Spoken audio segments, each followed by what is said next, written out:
अचानक अतुल अग्रवाल के परिवार पर मुसीबतें आन पड़ी थीं और इस सब के पीछे था रोमी मलिक और उसका बाप रतन मलिक। ईशा, कहीं ये सब उस दिन हुए हादसे की वजह से तो नहीं हो रहा? ये बात हमने अपने माँ पापा से छुपाकर कोई बहुत बड़ी गलती तो नहीं कर दी?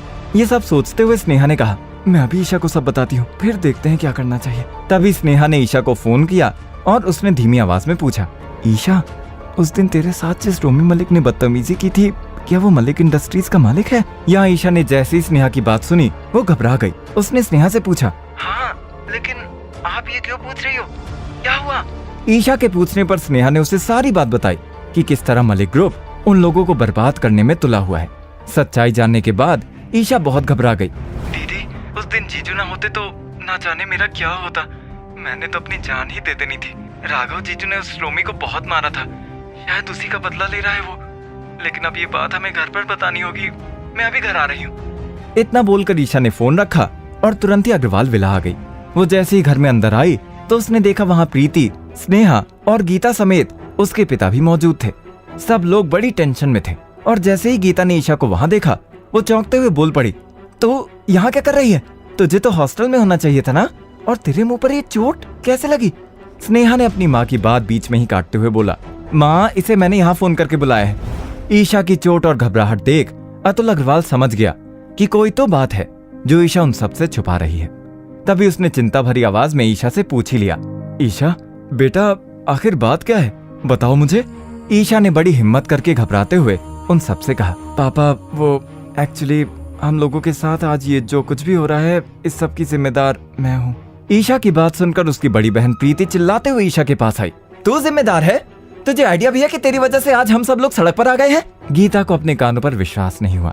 तभी उसने प्रीति की बात को आगे बढ़ाते हुए ईशा से पूछा, क्या किया है तूने ईशा? मैंने जानबूझकर कुछ नहीं किया मम्मी, मैं तो बस उस रोमी मलिक के यहाँ नौकरी के लिए गई थी, लेकिन उस मलिक ने मेरे साथ।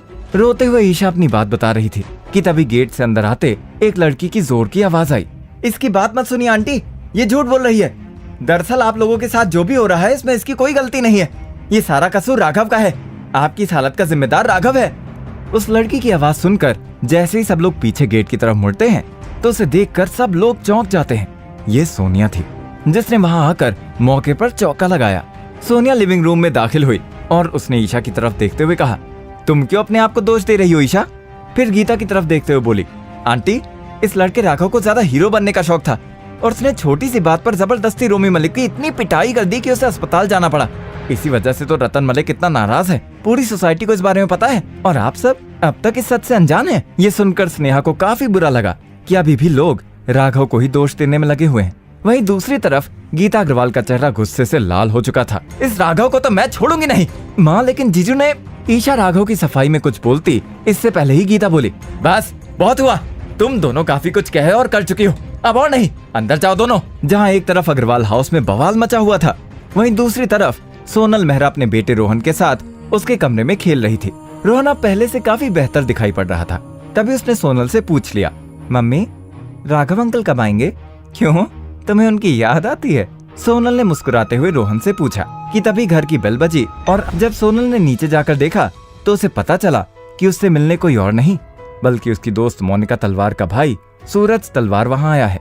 सोनल कुछ बोल पाती कि उससे पहले ही सूरज ने सोनल से माफी मांगते हुए कहा, इससे पहले कि तुम कुछ बोलो सोनल, मैं मेरी माँ और मोनिका की तरफ से तुमसे माफी मांगता हूँ। तुम्हारे इस डॉक्टर दोस्त ने बिल्कुल सही कहा था। डॉक्टर मिश्रा की दी हुई दवाई लगाने के बाद मोनिका के चेहरे पर सेप्टिक हो गया। फोड़े कब इन्फेक्शन में बदल गए पता ही नहीं चला और उसका चेहरा पूरी तरह से, मुझे लगता है तुम्हें खुद अस्पताल चलकर देख लेना चाहिए। क्या तुम्हारा डॉक्टर दोस्त मोनिका को ट्रीट करेगा? वो जितना पैसा बोलेगा मैं उसे दूंगा। सोनल ने अपना फोन निकालकर राघव को फोन मिलाया। हेलो राघव, तुम्हें मोनिका याद है जिसके घर मैं तुम्हें इलाज के लिए ले गई थी? उसकी हालत बहुत खराब है राघव, एडमिट है वो। ओह, ये तो बहुत बुरा हुआ। हाँ, लेकिन तुम चाहो तो इलाज कर सकते हो। और फिर थोड़ा रुक कर बोली, और चाहो तो मना भी कर सकते हो। वैसे अगर तुम मोनिका का इलाज करते हो तो ये लोग तुम्हें मुंह मांगी कीमत भी देंगे जिससे तुम्हारी फार्मेसी की प्रॉब्लम सॉल्व हो जाएगी। पैसों की बात नहीं है सोनल, अगर उसे मेरी मदद की जरूरत है तो मैं उसका इलाज करूंगा। अग्रवाल हाउस में क्या हो रहा है, इन बातों से अनजान राघव सोनल के साथ उसकी दोस्त मोनिका का इलाज करने आ गया। राघव और सोनल जब मोनिका के पास पहुंचे तो मोनिका की हालत सचमुच काफी ज्यादा खराब थी। राघव मोनिका की आंखों में साफ साफ डर देख पा रहा था। राघव को वहां देखकर मोनिका ने काफी मुश्किल से बोलने की कोशिश की। मैं ठीक तो हो जाऊंगी ना। राघव उसके चेहरे को चेक कर रहा था और उसने सोचा, आखिर किसी भी डॉक्टर को ये कैसे नहीं दिखा जो इस समय मैं देख सकता हूँ।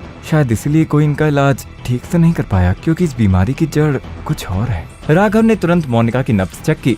नब्ज चेक करते हुए उसे कुछ अजीब लगा, जिससे उसके चेहरे पर शिकन और परेशानी उभर आई। तभी अचानक राघव की कलाई से एक सफेद रंग की रोशनी निकलने लगी, जिसे देखकर सोनल और मोनिका के होश ही उड़ गए। आखिर राघव उन दोनों को क्या जवाब देगा और क्या उसकी असलियत सोनल के सामने आ जाएगी? वहीं दूसरी तरफ अपने परिवार की बर्बादी के लिए गीता अग्रवाल राघव को क्या सजा देगी? इन सभी सवालों के जवाब जानने के लिए सुनिए एक लाचार दामाद से सुपर दामाद बनने की कहानी शो सुपर जमाई में।